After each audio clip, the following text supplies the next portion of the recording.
Question করি। আপনি যে এত কোশ্চেন করতেছেন আমাকে, হ্যাঁ আপনি ইন্টারভিউর হোস্ট, আমি আপনাকে একটা কোশ্চেন করি। আপনি গত 6 মাস কোথায় ছিলেন? অ্যান্সার করেন, চুপ থেকে আপনি কোথায় ছিলেন আপনি?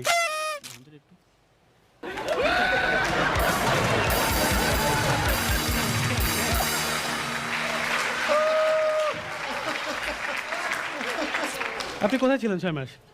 6 মাস শুনেন, হইতে পারেন আপনি স্টাইলিশ, হতে পারেন আপনার ড্যান্সার, এটা আমার শো, আমি কোশ্চেন করবো, আপনি দিবেন শুধু অ্যান্সার। আরে ওকে ওকে প্লিজ নেক্সট কোশ্চেন।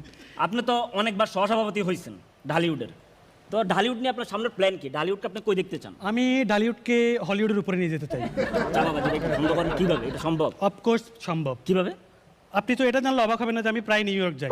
আচ্ছা। আমি নিউ ইয়র্ক যাই, এটা নিয়ে অবাক হওয়ার কিছু নাই। হ্যাঁ। তবে আপনি জানলে অবাক হবেন যে ওখানে হলিউডের মেয়েরা আমাকে পছন্দ করে।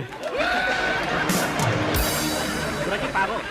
না না, আমার জন্য পাগল। তবে আপনারা জানলে আরো অবাক হবেন, ওখানে হলিউডের এক মেয়ের সাথে আমার রিলেশন হয়েছে। যদি একবার ওই মেয়েকে আমি বিয়ে করতে পারি, তাহলে তো ঢালিউড অটোমেটিক হলিউডের উপরেই।